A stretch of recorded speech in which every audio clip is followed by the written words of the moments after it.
Labdien! Šodien mēs mazliet parunāsim par to, vai jūsu bizness, arī iespējams jūs kaut kur personīgā dzīvē, vai kas, esat gatavi vienam no mūslaiku izaicinājumiem, mākslīgām intelektam. Es vispirms atvainojos, bet es šodien lietošu saīsinājumu AI. Tas pagaidām vēl ir populārāks nekā latviskais. Tas jums atļaus varbūt vieglāk arī pēc tam meklēt internetā ar šo te saistītas lietas. Bet tā kā turpinām par šo te tēmu, sākumā nedaudz par mani. Es tad strādāju pamatā ar kiberdrošību, bet šodienas pasākuma ietvaros, protams, pieskārsimies kiberdrošības tēmai, bet nav plāns tā kā ļoti tehniski iedziļināties šajos te jautājumos, drīzāk izmantojot šo te pieredzi vairāk nekā 20 gadus kiberdrošībā tieši no šī te risku viedokļa, bet vairāk no biznesa risku viedokļa, no tā, kā tas var ietekmēt tieši kompāniju darbību un procesus, ja nevis kaut kādas sistēmas, pastāstīsim un parunāsim par galvenajām tendencēm, top 5 tendencēm, kas būtu jāzina un kas ir varbūt pat nevis būtu jāzina, bet ir ļoti svarīgi zināt, lai jūs spētu turēties līdzi šiem te drošības mākslīgā intelekta mūsdienu kiberpasaules izaicinājumiem mūsdienās. Tātad 5 lietas, par kurām jums jāzina šodien, un varbūt arī vispirms pateikšu, kāpēc jāzina. Tehniski, protams, kad vienmēr ir uzņēmumi, kas iet priekšgalā, ir uzņēmumi, kas seko pēc tam priekšgājējiem, un pēc tam arī tad iet tie, kas atgūst nokavēto, un tā ir šāda te normāla tendence, bet kāda ir mūsdienu problēma? Mūsdienu problēma ir tā, ka līdz ar interneta kibertelpas informācijas apmaiņu, kas ir noticis mūsdienās, ir ļoti ātri šīs te izmaiņas notiek. Līdz ar to, ko tas nozīmē? Tas nozīmē to, ka mēs, nesekojot līdzi šīm te svarīgajām lietām, varam atpalikt un ļoti ātri atpalikt. Tas ir viens, un otrs, šīs te izaicinājumi rada arī ļoti lielus riskus, jo ļaundari izmanto šīs te lietas. Viņi absolūti negaida, kad kaut kas notiks. Viņi ir tie, kas pirmie izmanto jebkādas iespējas apkrāpt, nozagt, sabojāt kaut ko, lai tikai gūtu šo te materiālo labumu.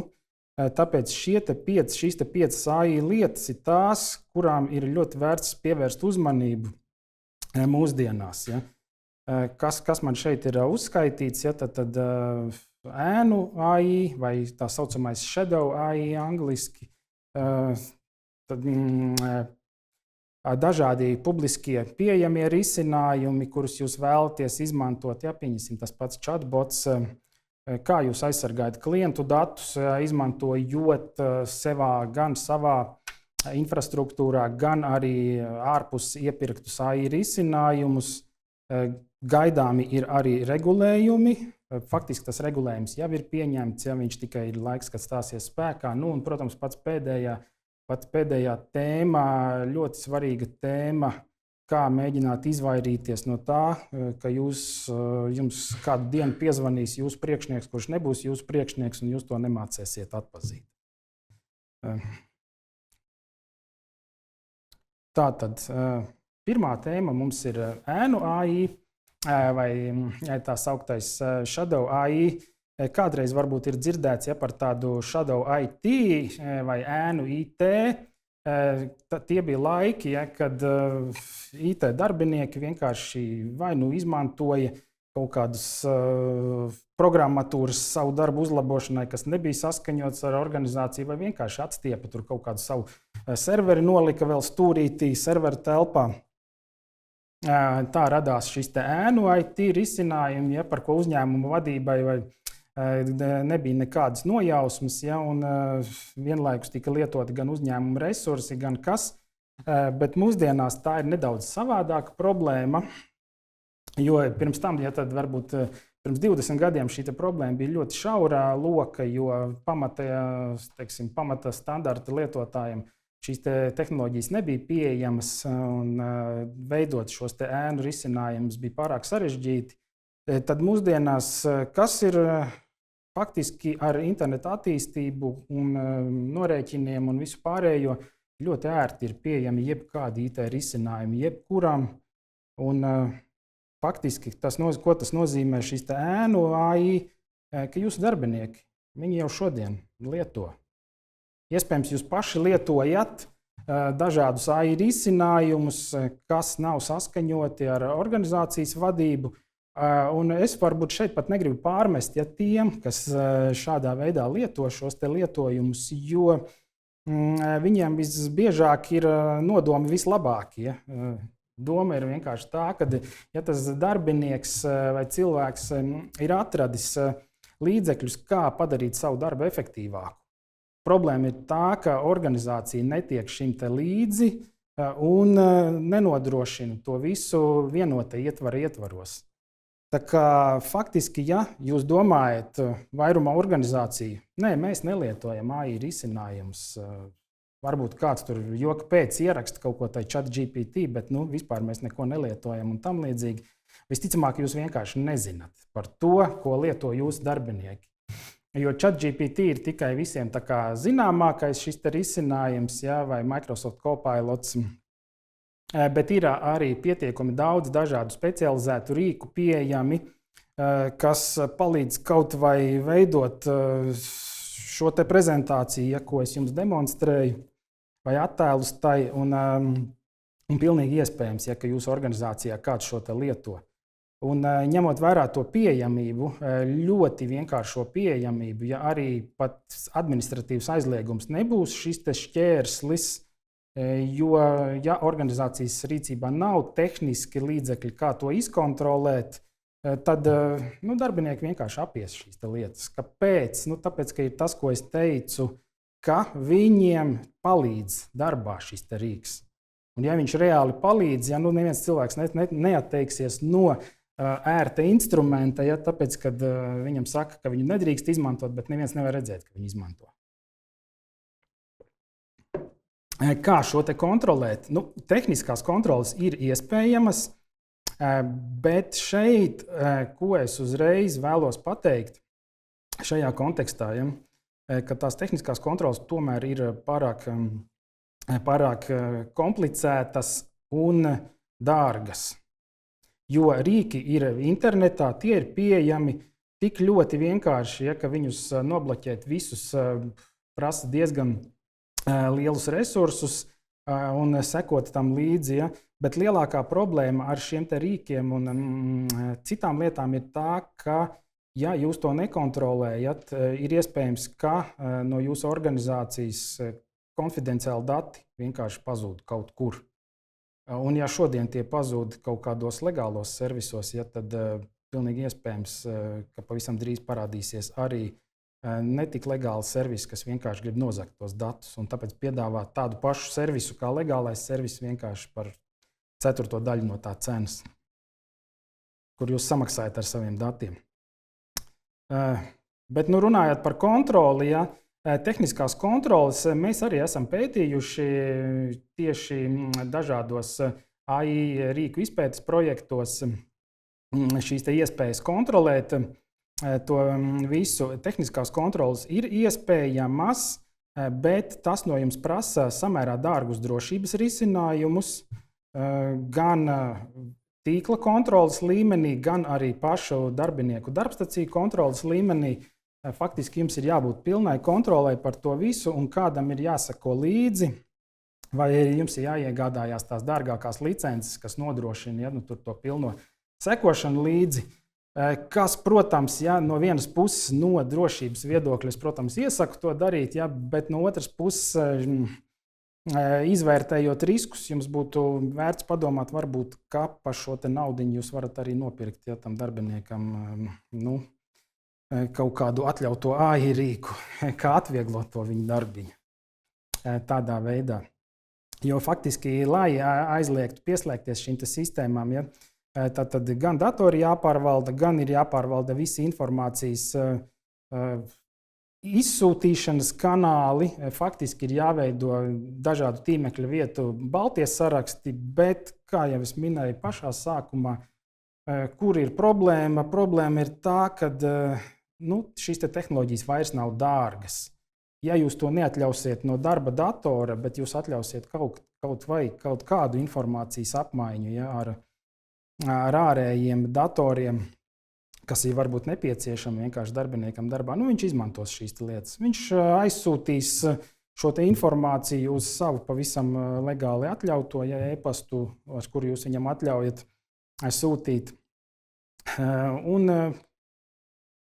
vienalga ielādēs tajā vidē, tajā sistēmā, tajā AI rīkā, kas viņam palīdz veikt šīs darbības. Tā kā šīs kontrolas ir tehniski iespējamas, bet faktiski tas nozīmē, ka jums ir gan izmaksas, gan nepārtraukti jāsako līdzi, vai tās darbojās. Un arī no manas pieredzes arvien vairāk organizāciju mūsdienās, šīs hibrīda darba režīms nozīmē, kad darbinieks strādā no dažādām vietām, kontrolēt pilnīgi visu, strādājot attālināti, nevienmēr ir iespējams. Īpaši, kā jau minēju, šīm kontrolas programmatūrai, tas prasa diezgan dārgus risinājumus. Kontrolas ir daļējas, tikai kaut kādas top organizācijas var atļauties šīs pilnās kontrolas par darbinieku pieejām un datu pārvaldību. Tā kā faktiski jautājums ir tāds, ko mums ar to visu darīt, kā mums sadzīvot ar šo shadow AI, ēnu mākslīgā intelekta risinājumiem. Vislabākais ieteikums ir veidojam savu digitalizācijas stratēģiju tieši AI jomā. Ko tas nozīmē? Aprunājieties ar cilvēkiem vai nozīmējiet kādu savā organizācijā, kurš tad veids vismaz kaut kādu aptauju sākotnēji, kādi rīki tiek lietoti, kāpēc tie tiek lietoti, kāds ir šis ieguvums, vai tas ir nepieciešams vai nav nepieciešams. Un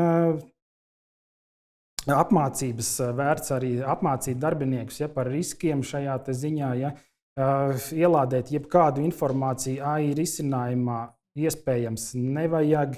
Būtu vērts uzzināt, kur šis risinājums ir izvietots. Ja tas ir, teiksim, Eiropas Savienības ietvaros, tad vēl tuvumā ir AI akts, kas iespējams palīdzēs kontrolēt šīs lietas. Bet dažādās citās valstīs, pieņemsim, Ķīnā izvietots, šeit mēs vispār nevaram būt pārliecināti par neko, kas tiek darīts ar informāciju, kuru jūs šeit ielādējat un ko ar to dara. Tā kā riski pastāv. Un, protams, ir vērts arī apmācīt darbiniekus vienkārši par ieguvumiem. Ja jums izdodas šī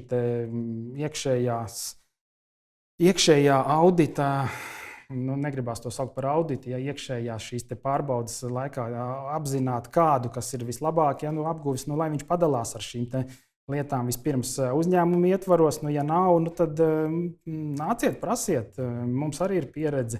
Es domāju, ka citām organizācijām arī ir pieredze ar šiem risinājumiem, kas tiek gan komerciāli pārdoti, bet viņus visus var arī izmēģināt sākotnējā variantā, nepērkot licences. Protams, ierobežotā apjomā, bet tomēr vismaz gūstat kaut kādu ieguvumu. Un veidojiet kaut kādas šīs saprātīgās lietošanas politikas savā uzņēmuma ietvaros. Jo iebāžot galvas miltīs un domājot, ka ne, tā nav mana problēma, tas, ko es teicu pašā sākumā, viņu lietos.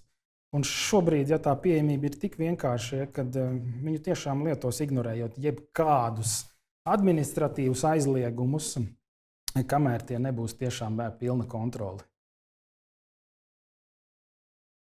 Tā kā ir vērts sākt par šo lietu domāt, kamēr par to nedomāja citi un nerada riskus jūsu organizācijai.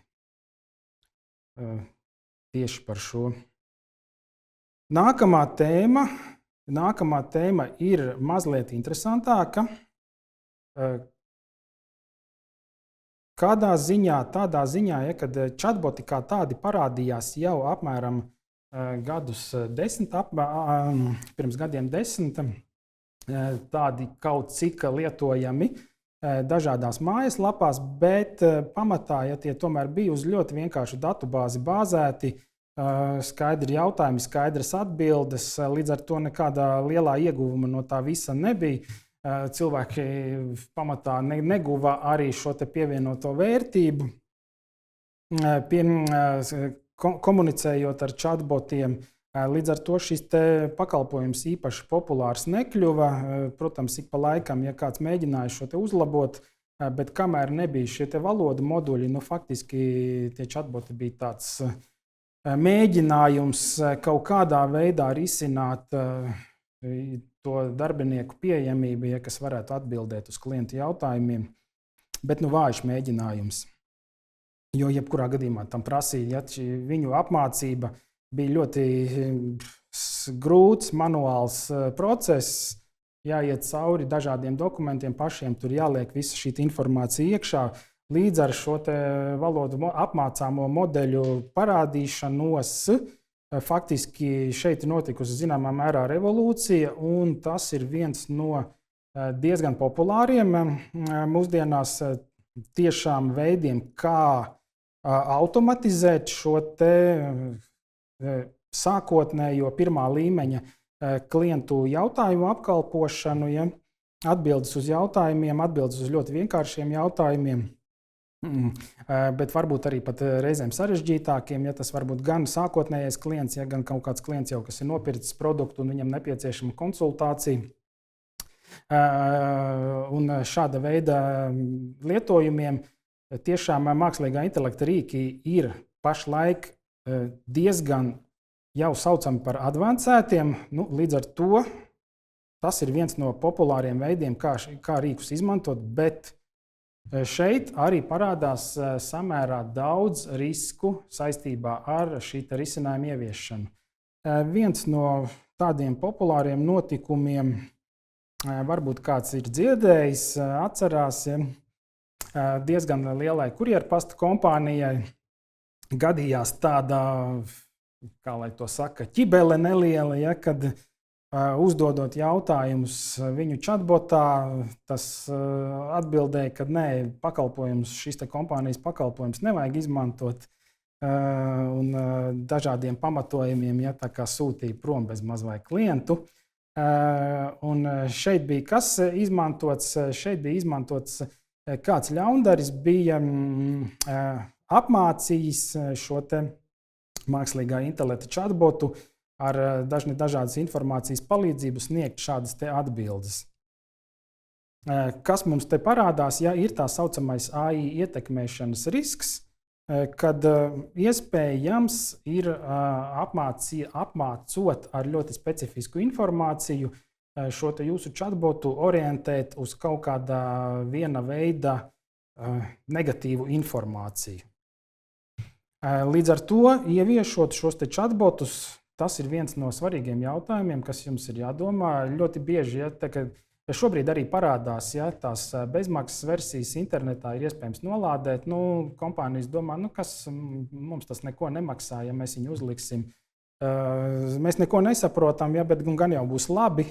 Tieši šeit ir tie lielākie riski, ka jūs varat tikt pie produkta, ja, kur jūs tiešām nesaprotat, jūs viņu sakonfigurējat, bet kāds ārpusē saprot labāk, un ja šos te ierobežojumus jūs neesat uzlikuši, kāds viņu apmācīs savu mērķu izpildē, nevis jūsējo, ja, un viņa mērķis var būt ietekmēt jūsu kompānijas reputāciju. Līdz ar to, ja šie te chatboti vai arī tā saucamais AI ietekmēšanas risks, bet chatboti ir tas redzamākais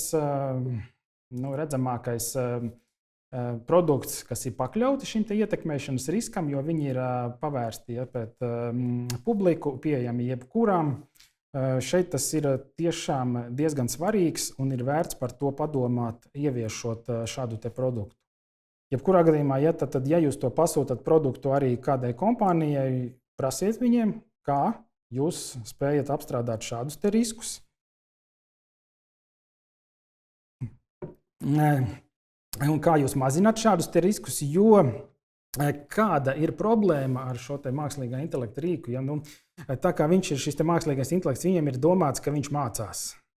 Līdz ar to nav iespējams pateikt, neņemt vērā to, ko saka šis te klients, šis lietotājs. Bet ir jābūt nepieciešamiem kaut kādiem filtriem, politikām, iepriekš jau kaut kādām nodefinētām lietām, kas iespējams, kuras apstiprina jau tikai cilvēks pēc tam, jo tā sistēma mācās vienkārši no visiem datiem, kas tiek iedoti šai sistēmai, un pareizi vai nepareizi mēģinot šo sistēmu orientēt, ir iespējams šo saindēšanu, angliski poisoning uzbrukumus veikt, kas ietekmē izdoto datu kvalitāti, apdraud kompānijas reputāciju, vai arī pat, labi, par to es runāšu turpmāk, bet var arī izpaust konfidenciālu informāciju.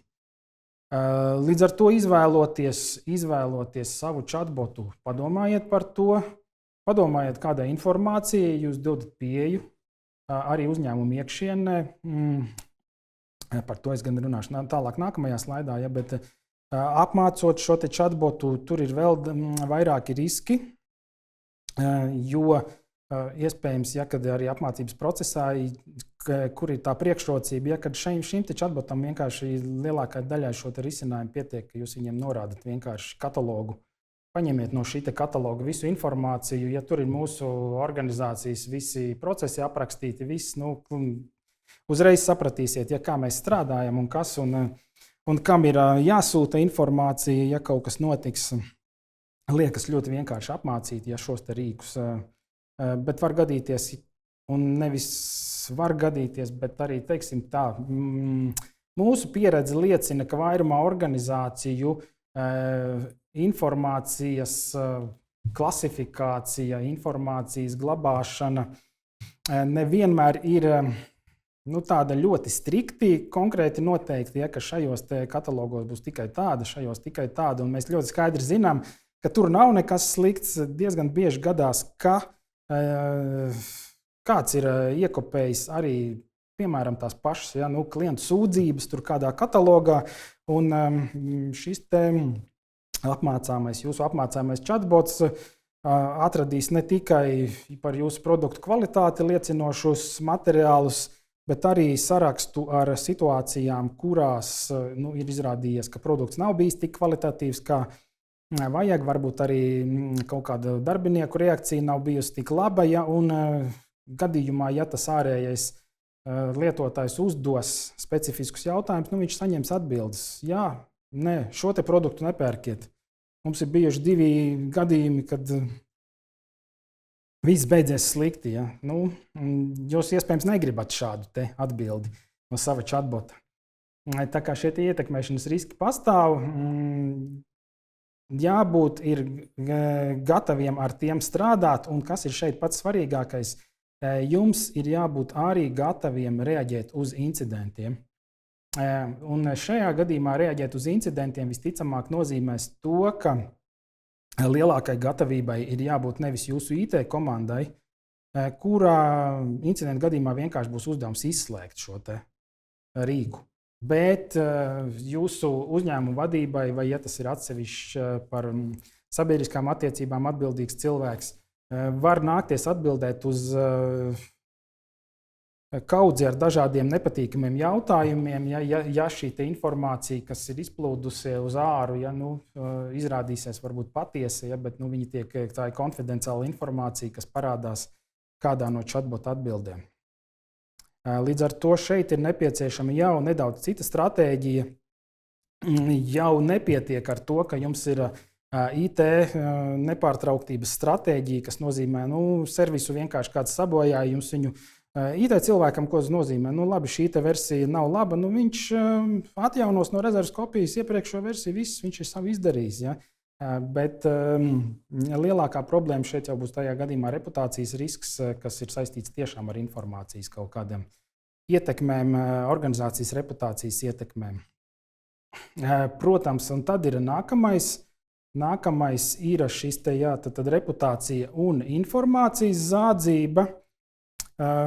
Informācijas zādzība jau tad ir nākamais solis, kas var rasties, ja jūsu šis te mākslīgā intelekta rīks, kas ir pieejams publiski, piekļūst kaut kādai konfidenciālai informācijai organizācijas ietvaros un šiem te ļaundariem vai vienkārši tur pētniekiem vai kam izdodas ar pareizi uzdotiem jautājumiem izvilināt šo informāciju no jūsu chatbota, no jūsu rīka. Viens gadījums var būt, kad šis ir tā situācija, kad ir pie jums izvietotais rīks, bet otrs gadījums ir iespējams arī, ka jūs izmantojat kādu ārēju rīku, kuram vienkārši dodat savu informāciju iekšā.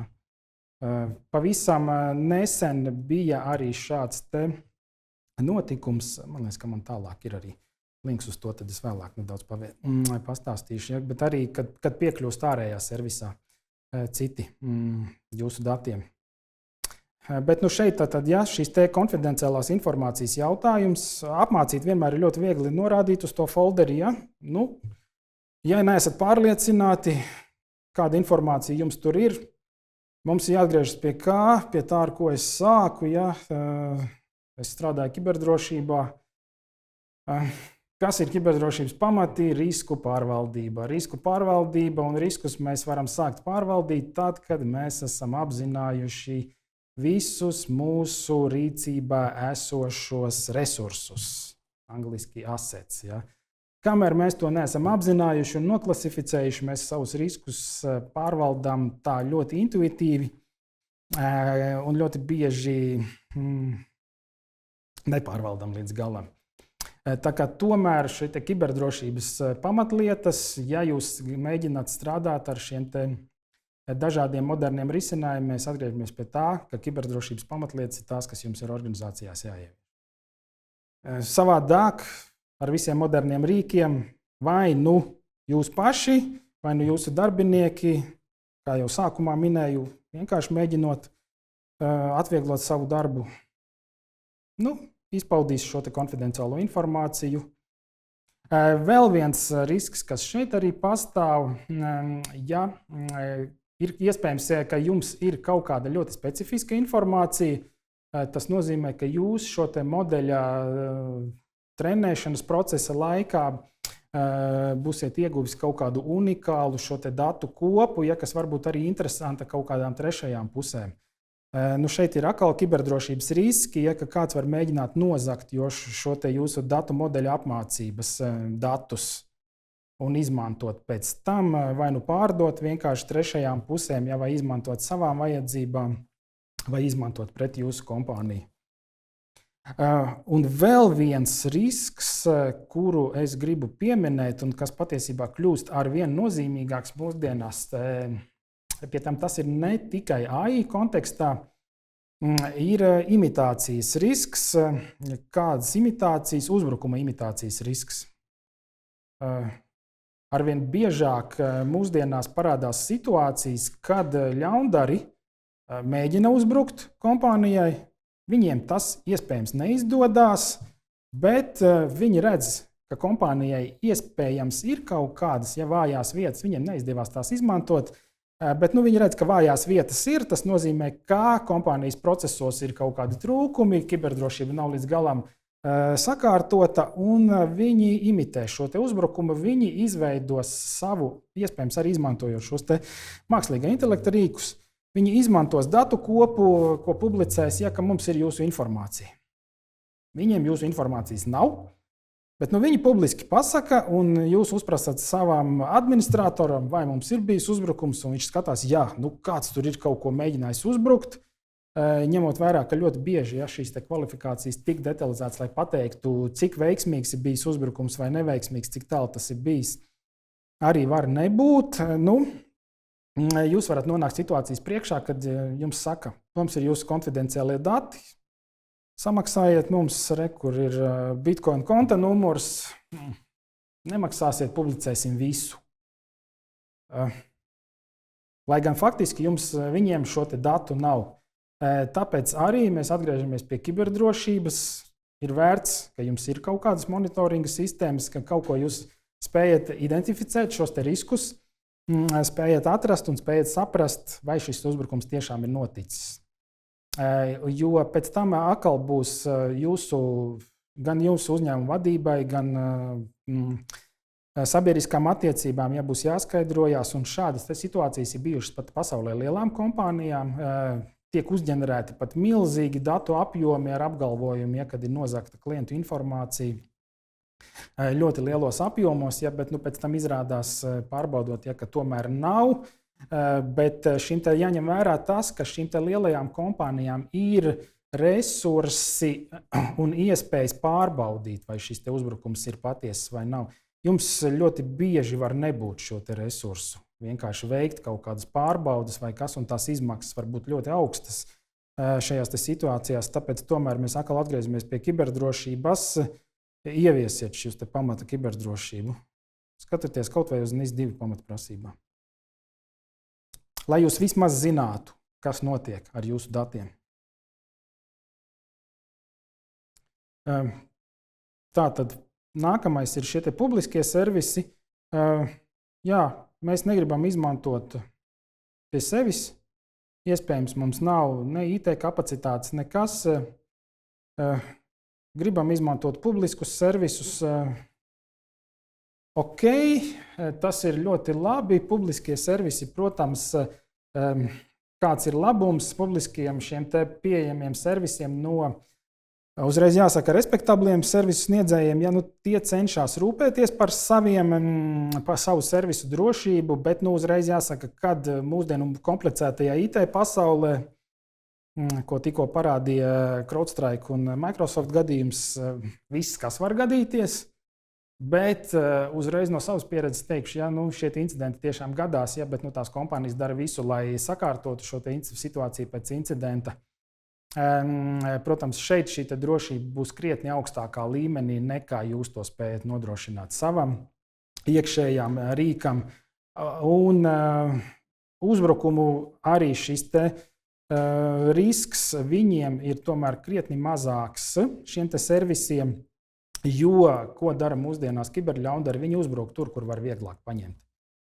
Un ko tas nozīmē faktiski jau mūsdienās arī, ja vēl pirms pāris gadiem šī latiņa kādām kompānijām uzbrukt, Latvijas mazais vidējais uzņēmums varēja par to nesatraukties, šis te jau ir faktiski mēs arī iekrītam, un arvien biežāk nāk klienti, kas stāsta, mums uzbruka, mums prasa izpirkumu, mūs nošifrē, mums tā nekā nav, kāpēc. Viņi ņem šie kiberļaundari uzbruk tiem, kur ir visvieglāk šo izdarīt. Viņi tiešām uzbruk lielam vairumam mazu uzņēmumu, varbūt pat vieglāk nekā šim lielajam, kur tas ir komplicēti un kurš var pat iedarbināt mehānismus, kas var ietekmēt viņu turpmākās darbības. Jūs mazs uzņēmums, maza organizācija Latvijā, nebūs no viņas nekādas pretdarbības, nekā. Visticamāk nāksies samaksāt. Ja ir sevišķi, ja procesi nav sakārtoti un cita veida, kā atgūt datus, nav.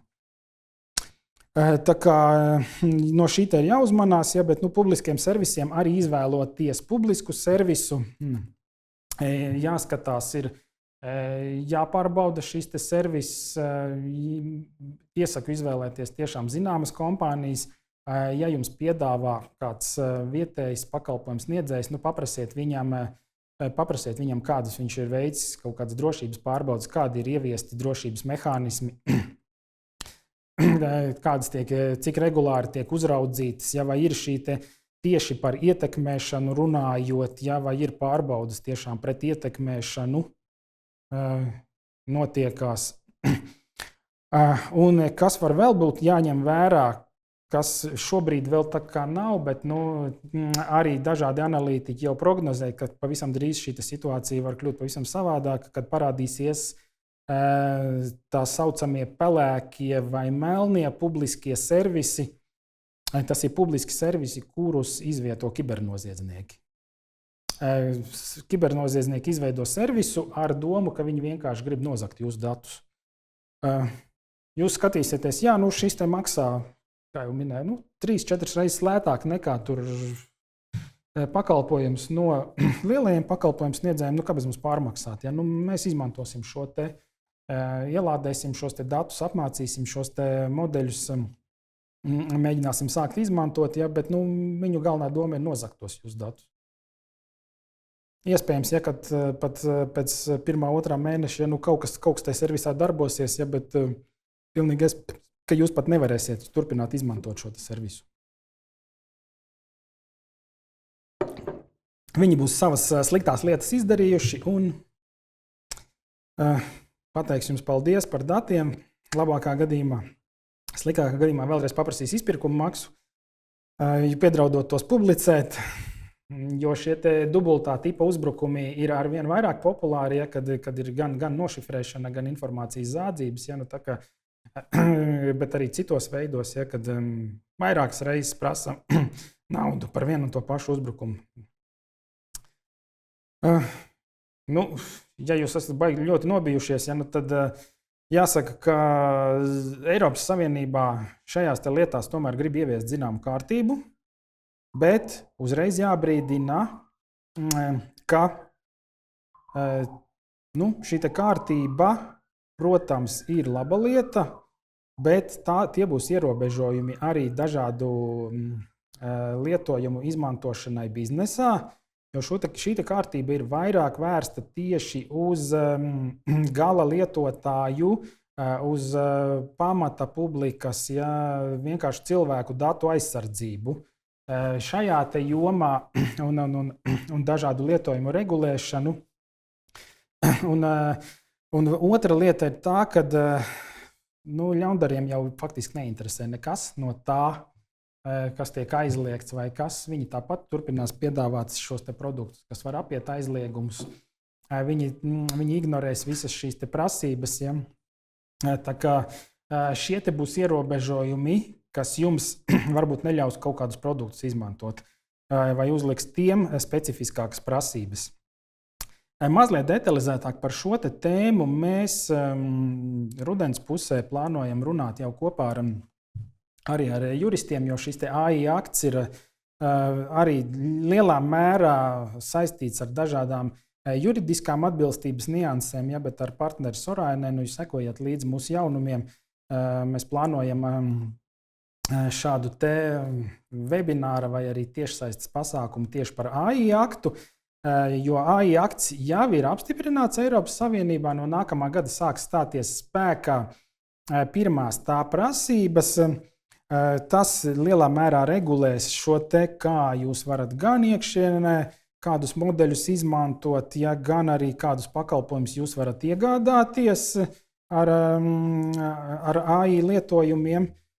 Jo šeit būs gan, teiksim tā, pilnīgi neregulēti atļauti, gan ar ierobežojumiem atļauti regulēti lietojumi, gan arī aizliegta lietojuma izmantošana, kas ir pie aizliegtajiem. Ja šeit pie aizliegtajiem ir vērts pieminēt to, ka pamatā viena lieta, ko Eiropas Savienība grib aizliegt, un tas arī ir minēts jau vispārējā datu regulā kaut kādā ļoti vispārīgā mērā, bet šobrīd tas tiek arī AI aktā ieviests situāciju, ka notiek pilnīgi automatizēta datu apstrāde. Ko tas izsaka? Tas ir pilnīgi automatizēta, tas nozīmē, kaut kādi piemēri, kad vienkārši jūs pieņemat darbā darbiniekus, ir kaut kādi klasifikācijas kritēriji, kurus jums ir izstrādāts mākslīgā intelekta modelis, kurš pārbaudas laikā vienkārši iziet cauri šiem kritērijiem, pasaka, šitas neder, tad beigās, ko dara jūsu HR departaments, viņš vienkārši paraksta paldies, beidzam darbu.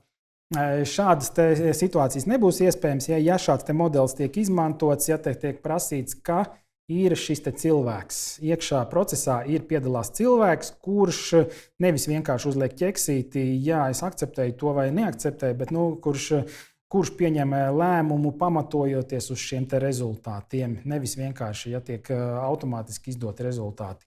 Un šīs lietas jums būs jāpierāda. Ja, tas ir tikai viens no piemēriem. Faktiski tur ir tas ir atsevišķa jau pasākuma tēma, ja, tāpēc šoreiz es tajā vairāk neiedziļināšos. Bet šīs prasības tiešām tas būs arī attieksies uz pakalpojumu sniedzējiem. Bet pakalpojumu sniedzēju gadījumu izmantošanas gadījumā organizācija, kas lietos šo pakalpojumu sniedzēju, tomēr ir atbildīgais, ja kā tas jau noteikts citās lietās. Un arī, ja jūs domājat,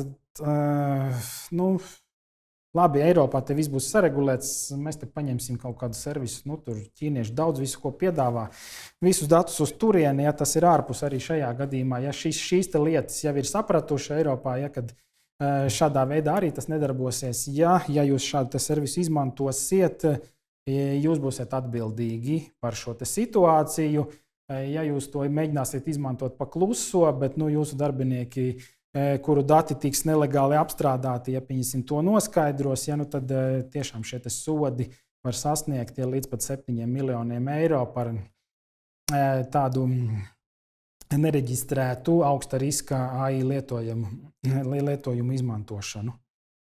Šeit ir paredzētas dažādas klasifikācijas prasības, un cik es zinu, šobrīd ir pat doma, ka kaut kādā mērā kaut kas līdzīgs, kā ir šis CE marķējums, ja, kad līdzīga veida, gan sākotnēji tas ir domāts, ka paši, ja izies šo pašdeklarāciju, vienkārši ir, ja, tiks marķēti šie rīki, būs jāmarķē.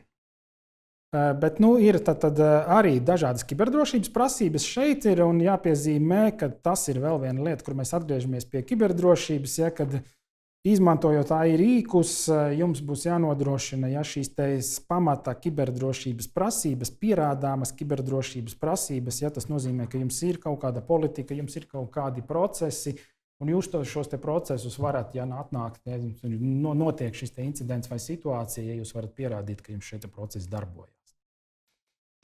Tas ir pamata kiberdrošība, un, protams, jābūt pāris papildus kontrolēm AI izmantošanai, un augsta riska modeļi tiešām saistīti ar dažādu cilvēku datu apstrādi. Bet šoreiz sīkāk par to nerunāšu, ja, bet tie ir tie, kas ir šajā AI aktā atrunāti. Un ņemiet vērā arī to, šī AI akta ietvaros, ja, tad AI akts nav vienīgais. Šis gads nes ļoti nozīmīgas pārmaiņas kiberdrošības regulējumā ar ļoti daudziem jau varbūt dzirdēto NIS2 direktīvu un arī ar DORA regulējumu finanšu sektoram. Tas nozīmē, ka ļoti daudz organizācijām būs nepieciešama palīdzība kiberdrošības sakārtošanai, kiberdrošības procesu ieviešanai. Būs problēmas gan ar speciālistiem, gan ar konsultantu piesaisti. Ja jūs plānojat kaut ko šajā sfērā darīt, ir pēdējais laiks sākt arī apzināt jūsu iespējas resursus, un ja jūs gribat izmantot konsultantus, ja sākt pie tiem interesēties un iespējams rezervēt kaut kādus laikus šīm lietām. Tā, trešo pušu riski. Ja trešo pušu riski nedaudz jau pieminēju, ja trešo pušu riski šeit ir arī viens links uz vienu šo gadījumu, ja, ko es pieminēju.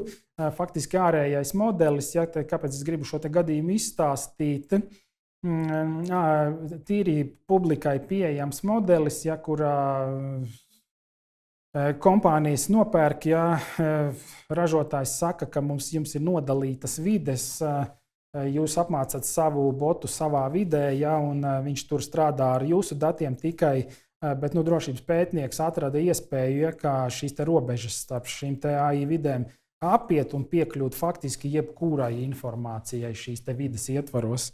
Tā kā izmantojot šos trešo pušu riskus, skatieties, izmantojot trešo pušu rīkus. Ja? Uzmanieties, šie riski pastāv, riski ir reāli. Ja jūs tur ielādējat savus datus, skatāmies, ko dara ko dara kādas politikas, kādi ir testi un kas. Šajā gadījumā, ja šis ražotājs norēģēja ļoti ātri, salaboja šo lietu.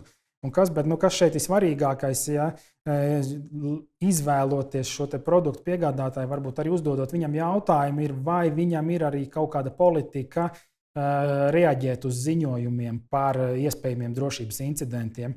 Jo ļoti bieži, ja kompānijas šo lietu aizmirst, un tad arī mūsu pieredzē ir situācijas, ja, kad pat saskaņota un atļauta drošības testa ietvaros, ja organizācijas kaut kāda cita daļa nezina, kas tiek veikts, ka šāds tests tiek veikts. Ja, pieņemsim, ja mūsu pašu pieredzē, ja mēs veicam vienai bankai drošības pārbaudas, visi līgumi, viss ir noslēgts, ja, un tad vienu rītu zvana no interneta pakalpojumu piegādātāja, kad mums ir ziņojums no bankas, mūsu lauž kaut kādi neatļauti cilvēki. Ja, redziet, pat tādām organizācijām, ja šie procesi nav sakārtot, viņi nezina, ka kāds tur veic šo legālo pārbaudi, un līdz ar to, ja kāds ir pamanījis vienkārši šo ziņojumu un sūta šim servisa sniedzējam, viņam būtu jābūt kaut kādai procesam, kā uz to reaģēt.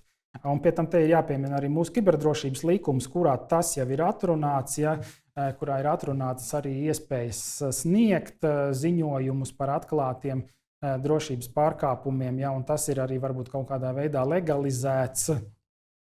Tas gan attiecas tieši uz Latvijas līmeni. Tā kā trešo pušu riski pastāv, uzmanieties no tiem, sekojiet tiem līdzi. Un pašās beigās, kas mums ir pašās beigās? Deepfakes, dziļviltojums, faktiski vislielākais risku avots, un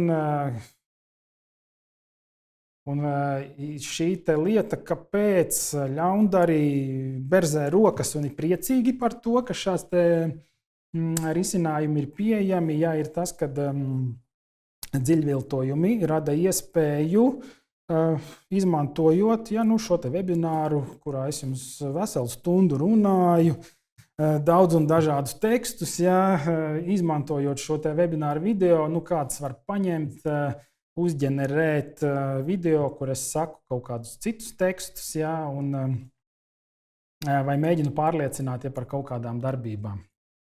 Šīs tehnoloģijas kļūst arvien pieejamākas, servisu sniedzēji mēģina ierobežot kaut kādā veidā, ja tas pats Sora vēl nav pieejams pamata publikai, ja, bet jau tie uzģenerētie video ir ļoti realistiski, bet nav pat tik komplicēti rīki nepieciešami, ja, lai imitētu kaut kādu Teams zvanu, ja, kur ir vienkārši runātāja galva, ja tādi rīki jau ir pavisam pat bez maz vai bez maksas pieejami, ja, kas tur imitē šo gan runātāja seju, gan arī valodu, ja, tieši jau pēc publiski pieejamām runām, nekādu problēmu. Ceļš, ja veselu stundu tur cilvēks ir kaut kur runājis, uzģenerēt uz šīs bāzes viltojumu, nav nekādu problēmu. Un kas man jums jāsaka, ja mēs runājam par to, kā atklāt šos viltojumus. Kā atklāt viltojumus? Principā parastam lietotājam, vienkāršām lietotājiem, ja faktiski, teikšu godīgi, varbūt neiespējami pateikt, ka šis video ir viltots. Tikai tad, ja viņš ar šo personu, ja, kuras zvans tiek imitēts, ir ļoti labi pazīstams, personiski zināms, ja iespējams pēc kaut kādām super niansēm, bet citādā veidā, ja pat ekspertiem tas prasa laiku un specializētus rīkus, lai noteiktu, ja, ka šis video, teiksim, ir bijis dziļviltojums. Protams, ļaundari to visu izmanto, un tā kā lietotājs, ja šo te nevar atpazīt, tad vienkārši imitē viltus zvanus lietotājiem. Ir tehnoloģiski plāni, ja kaut kas tāds varētu tikt darīts. Tehnoloģiski dažādas kompānijas izstrādā risinājumus, bet šobrīd nav gatava risinājuma, kurš varētu to, teiksim, reālā laikā atpazīt šo te ka jūsu zvans ir, šis te cilvēks neatbilst tam. Un papildus, ja teiksim, tā šobrīd ir prognozes, ja tas būs iespējams, tad tas tāpatās būs samērā dārgs rīks sākotnēji, lai to varētu izdarīt. Līdz ar to dziļviltojumi ir tas, no kā jums visiem ir jāuzmanās, kāpēc. Mēs visi zinām statistiku. Mums visās internetbankās šobrīd ir ieviests multifaktoru autentifikācija, dažādi kalkulatori, Smart ID un tā tālāk. Un kas notiek, pieaug faktiski. Nevis samazinās, bet nozagtās naudas apjoms pieaug. Un kāpēc? Tāpēc, kad izmanto šīs cilvēku vājības. Izmanto cilvēku vājības un nespēju atpazīt personas, kas ir otrā pusē sarunai. Un tas ir tagad, šobrīd jau ar telefonu sarunām. Ja?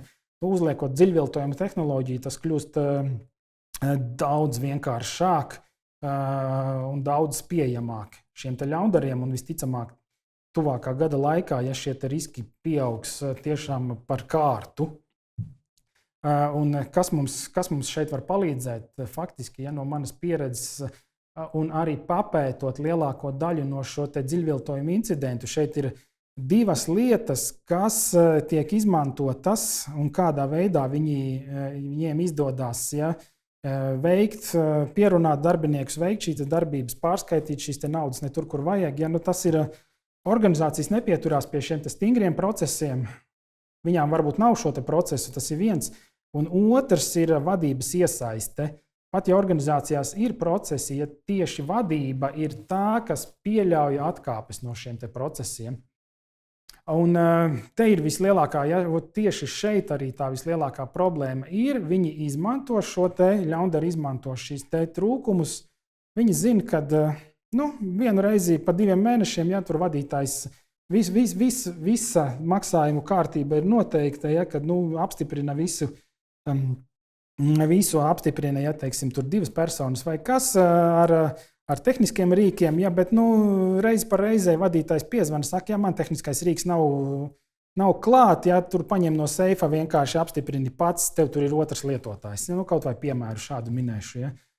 Un tiklīdz kā jūs pieļaujat savā organizācijā, ja šādu atkāpi no standartizētiem procesiem, tā jūs esat pakļauts dziļviltojuma ietekmei, jo tas darbinieks, viņš nevarēs tajā brīdī atpazīt, ka tas nav šis viņa vadītājs, ja, kurš prasa veikt šo atkāpi no procesa. Un viņš veiks šo pārskaitījumu, radīs zaudējumus, sniegs pieejas varbūt datiem vai tam līdzīgi. Ja, viens ir šis maksājums, otrs ir pieejas sistēmām, dažādām helpdesk sistēmām vienkārši tiek paprasīts pieejas vai kas. Ja jūs prasat šīs ārkārtas pieejas, apējot procesus, rēķināties ar ļoti nopietnām sekām. Tā kā šeit tiešām sakārtoti procesi un vadības stingra norāde, ka mēs nepieļaujam atkāpes no šiem procesiem, vai arī atkāpes ir atkal ļoti stingri nodefinētas kādā veidā, un jebkāds cita veida varianti netiek pieļauti. Jā, protams, tas jau, ko es te minēju, ja šīs 2 faktoru un papildus verifikācijas, ja, tie ir tādi mierinājuma rīki patiesībā, jo, ja jums būs dziļviltojuma uzbrukums, ja, un jūsu tas process saplīsīs tā gaitā, ja, tad jums nepalīdzēs šis ne tas 2 faktors, ne kaut kas cits. Šeit var palīdzēt tiešām tikai tas, ja, ka jūs ieviešat labus procesus un jūsu vadība, vai jūs pats, ja esat vadītājs, prasiet no darbiniekiem, sekojam šai kārtībai, nepieļaujam izņēmumus.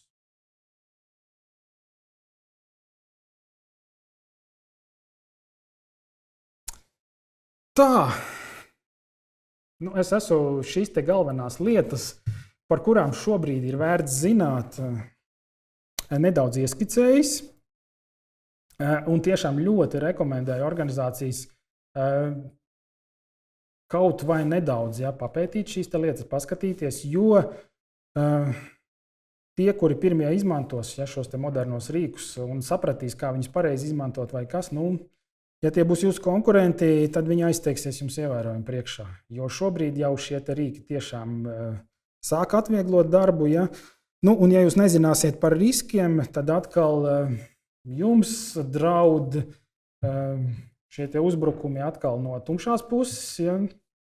no tumšā tīmekļa puses, kur ļaundari to vien gaida, kā izmantot šos rīkus, dažādus jaunos rīkus, lai tikai jūs apkrāptu, nozagtu naudu, nozagtu datus. Jo šeit ir kas, diemžēl, šajā tumšā pusē visas šīs darbības pēdējo gadu laikā, šī kibernoziedzība ir kļuvusi par faktiski industriju, sakārtotu industriju. Lielākā daļa no šiem lielākajiem operatoriem, viņi vienkārši, tieši tā kā mēs nākam uz darbu, viņi arī nāk uz darbu, viņiem ir savi ofisi, savi procesi, savi vadītāji un kas, viņi vienkārši strādā pie tā. Nevis tas ir vienkārši kaut kāds cilvēks, kas, davai te šito uzlauzīšu.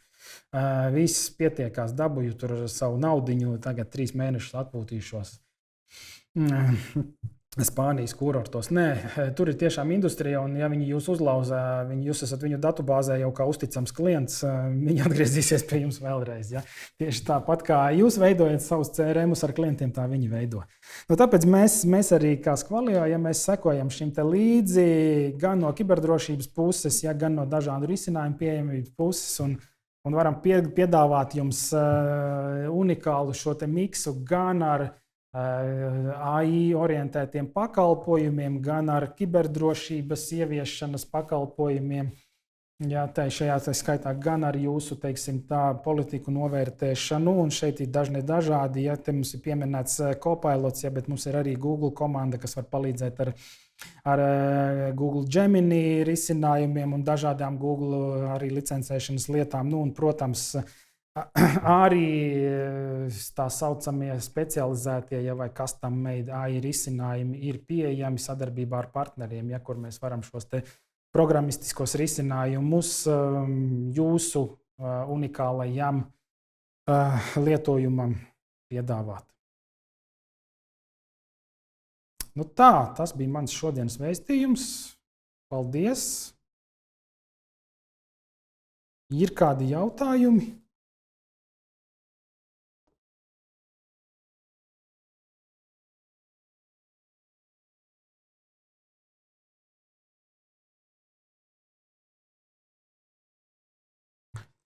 Tā, jautājumi. Jā, kā nodrošināt, lai uzņēmumā izmantotie algoritmi nepiekļūst sensitīvai klienta informācijai? Jā, šis ir tiešām tas vissvarīgākais jautājums un visnozīmīgākais, un tas ir tas, ko es teicu. Kā to var vienīgais veids, kā to var izdarīt, ir veikt iekšējo informācijas klasifikāciju. Un šajā gadījumā arī, ja klātesošajiem uzreiz gribu norādīt, tās nav IT nodaļas uzdevums. IT nodaļas uzdevums ir piešķirt klasifikāciju, iespējams, tad, ja jūs kā visi procesu īpašnieki un kas iedod sarakstiņu, ka šis dokuments ir tādas klasifikācijas vai kas, viņi var palīdzēt ar to, kad šim folderim uzlikt kaut kādu klasifikācijas zīmīti, ja jums to nodrošina vai kas, bet faktiski tas ir jūsu procesu īpašnieku, jūsu datu īpašnieku uzdevums pateikt, ka šie ir konfidenciāli dati, vai arī procesu īpašnieku uzdevums visus klientu datus likt vienkārši skaidri zināmās vietās jūsu datu glabātuvēs. Ja jūs izmantojat SharePoint, tad šeit ir iespējams dažādas datu auditācijas iespējas, kas var jau arī daļēji strukturētus datus tomēr palīdzēt kaut kādā veidā savest kārtībā. Bet tieši tā, šis ir vienīgais veids, kā to darīt. Un otrs veids ir, protams, izmantot datu modeļus, kas ir pārbaudīti, jo varbūt situācijas, ka jums tomēr ir jādod šiem datu modeļiem šī konfidenciāla informācija. Tad ir tas, kā es minēju, tikai pārbaudīt uz datu modeļus, neriskējiet ar to, ka mēs paņemsim kaut kādu modeli, patrenēsimies, te ir pieejams bez maksas paskatīsimies, ko tas dod ārā, ja pieslēgsim tur kaut kādā minimālā režīmā, ja mēs nezinām, kā viņš darbojās. Ja? Tur ļoti bieži var būt simtiem dažādu uzstādījumu, kā viņš darbojās, kā viņš apmācās. Ar konfidenciāliem datiem neriskējam šajā situācijā, jo arī šeit jūs varat pārkāpt arī šo personas datu regulu un riskēt ar sodiem un tam līdzīgi. Otrs jautājums par ISO 227 certifikāciju. Ja, tas varētu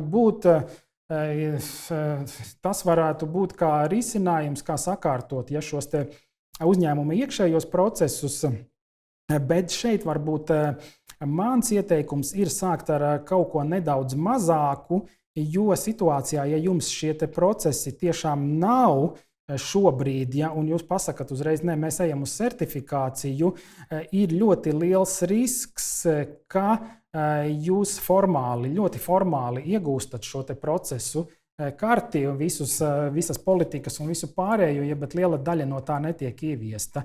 Jo daļa no konsultantiem ir vienkārši orientējušies uz to, ka viņi jums visu sakārtos formāli, un ISO 27001 standarts ir tāds samērā interpretējama lieta.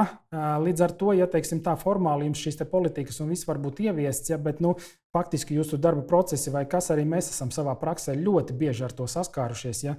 Politikas ir izveidotas, viņas pat var atbilst šīm ISO labākajām praksēm, labi uzņēmums nav nosertificējies, bet tā kā tās ir ieviestas varbūt pirms 4, 5, 6 gadiem, neviens pat nevar pateikt, uzdodat jautājumu, ja kāpēc jums tur rakstīts tā, jūs darat tā, mēs saņemam atbildes, es neko nezinu par to politiku, es viņu neesmu rakstījis.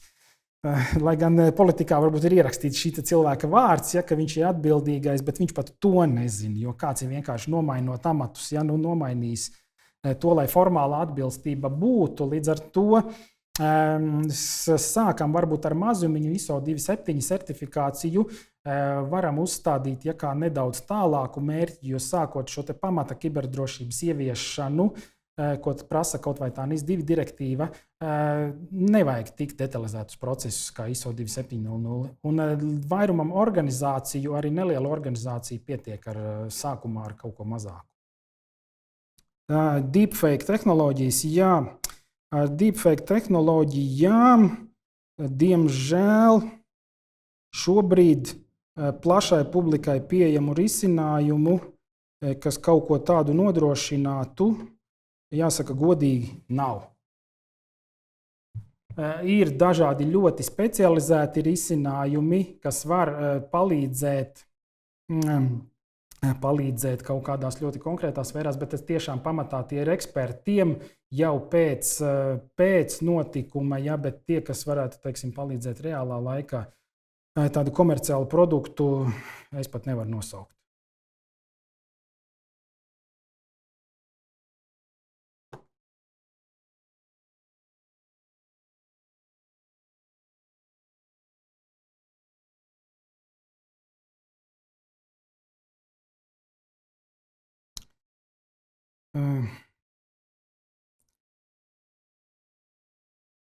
Vai ir kādi kiberdrošības rīki, kā atšifrēt to, ka, piemēram, parasts Word fails ir šifrēts, kas patiesībā tas ir kiberuzbrukums? Šeit ir standarta lieta, ir pamata standarta antivīrus, ja visiem liekas, ka ar to pietiek mūsdienās, diemžēl nepietiek, un ir šie rīki, kas saucās EDR vai XDR rīki, kas jau spēj atpazīt tieši dažāda veida uzbrukumus, kas varbūt pat nav, ja teiksim, tā skaidri zinām šobrīd. Viņi cenšas atpazīt dažādas aktivitātes, kas varbūt netipiskas, ja lietotāja darbībai vai kas.